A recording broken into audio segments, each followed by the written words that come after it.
Boa tarde, amigos. Tudo bem com vocês? Espero que sim, tá? E eu queria fazer um vídeo aqui hoje. Sabe aquela história de o caminho para o inferno é pavimentado de boas intenções? É sobre algo assim que eu gostaria de falar.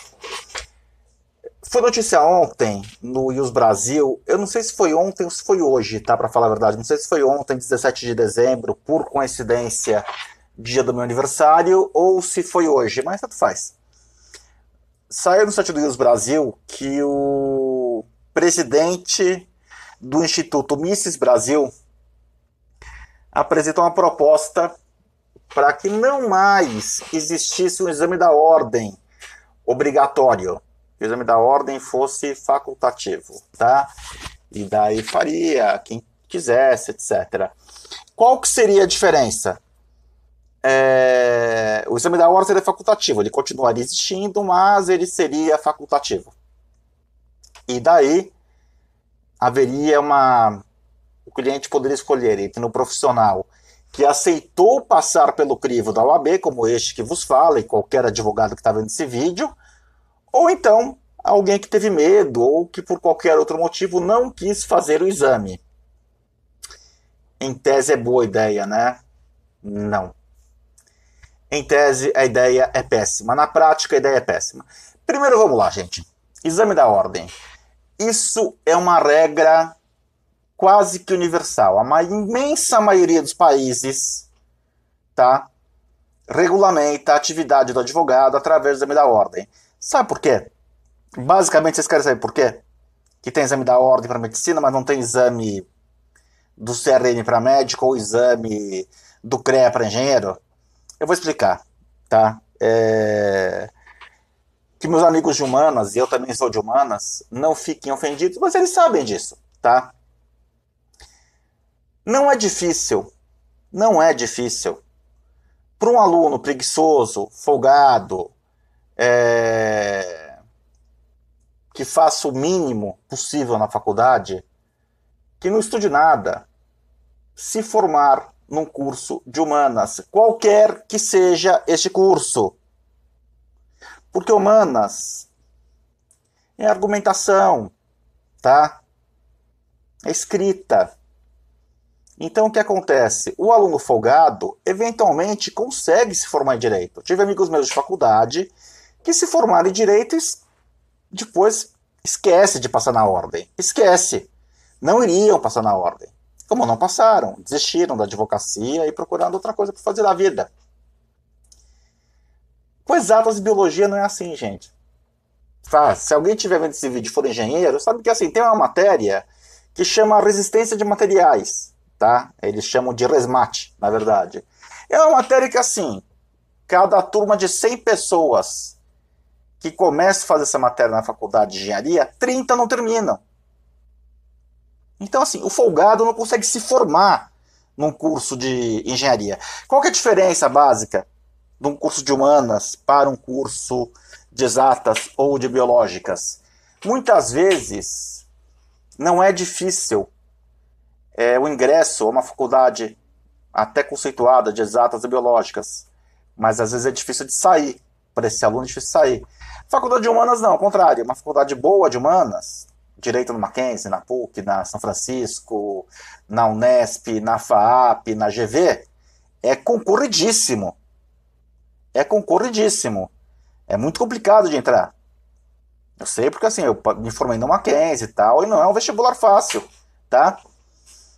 Mas, se é concorridíssimo e é complicado de entrar, é relativamente fácil para o aluno se formar, tá? Tem um evento, se alguém assistiu aquele filme Prenda-me se for capaz, o personagem do estelionatário, que é interpretado pelo Leonardo DiCaprio, é um filme verídico, tá baseado no fato verídico. O personagem que o DiCaprio interpreta, que é o Frank Abagnale Jr., ele se faz passar por médico, se faz passar por advogado, etc. Ele falsifica, né, os documentos. E uma hora o agente do FBI, que posteriormente fica até amigo dele, pergunta: como é que você conseguiu se fazer passar por advogado? Ele: não, eu estudei para a prova e passei. Esse que é o ponto, tá? Se você permitir que a pessoa se forme e saia para advogar, ela vai estar habilitada a exercer a profissão.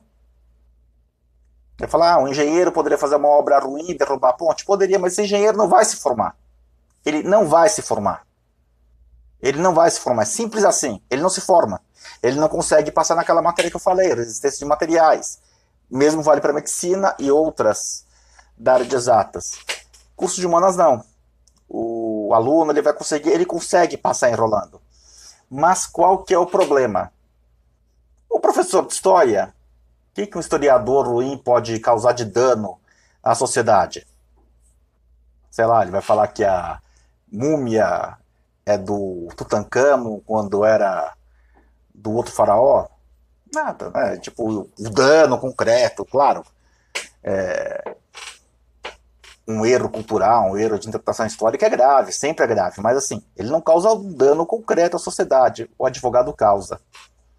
O advogado, o magistrado mal preparado, causam danos concretos à sociedade. Imagina você contratar um advogado, meus amigos, que, por exemplo, numa execução civil, não identifique que o bem do seu cliente é protegido pela lei do bem de família. E esqueça de formular requerimento nesse sentido. E aí, como é que fica? Teu cliente vai perder o bem? Recentemente tive um outro caso aqui no escritório. O arrematante, meu cliente era devedor de uma quantia de R$200 mil. Ele morava no imóvel ele mora no imóvel de 500, débito de condomínio que não é coberto pela lei do bem de família. E aconteceu que o próprio condomínio credor arrematou o imóvel por um valor inferior ao valor do próprio imóvel.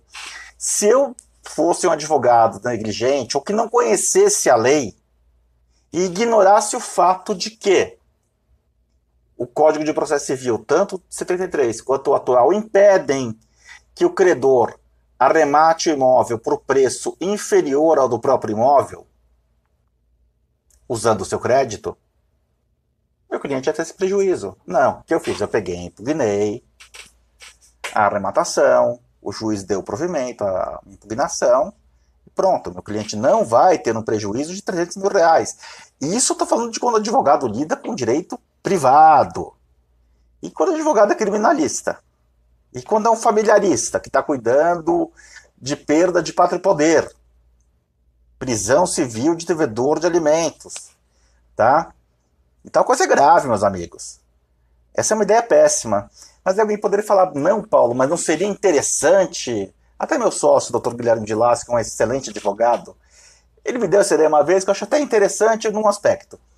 Olha, imagina que assim, você vai ter uma carteirinha da Ordem Vermelha, que é para o Paulo Papini, para o Guilherme de Lácio, para aqueles que se propuseram a fazer o exame, que tiveram coragem de fazer o exame, suaram, apanharam, sofreram, roeram unha.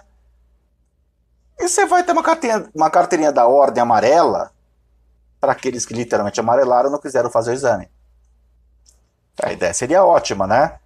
Porque assim, na hora que eu mostrasse meu OAB para o cliente, ele ia falar, não, a carteirinha desse é vermelha. Ah, não, a carteirinha desse é amarela. Então o cliente, bem ou mal, saberia, olha, estou contratando conscientemente alguém que teve medo de enfrentar o exame da ordem. Ou não, prefiro contratar alguém que aceitou passar pelo crivo dos seus pares. A ideia é linda. O seu objetivo, gente? Quanto tempo ia demorar? Quanto tempo ia demorar para algum coletivo, seja de qualquer minoria, viesse com um argumento constitucional de que esse entendimento, de que essa diferenciação de cores da carteirinha vermelha para amarela seria uma forma de discriminação? E todos passariam a ter carteirinha vermelha, independentemente de ter feito ou não ter feito o exame. Né? E daí você colocaria todos profissionais do direito na mesma lata de lixo. Tá? Então, o que eu falei, a ideia é bonitinha, é agradável, mas não dá não, meus amigos, não dá não. No caso, o presidente do Instituto Mises, tá? falou uma enorme bobagem. Eu não vou falar assim, ele não é advogado, ele não pode falar. Não, isso é besteira. Lugar da fala não é comigo, tá? Eu não vou partir para essa linha argumentativa. Mas ele falou uma enorme bobagem. Nem sempre, olha que eu sou liberal convicto, nem sempre o mercado resolve tudo, ok, meus amigos? Por hora é isso que eu queria falar. Um grande abraço a todos e até o próximo vídeo.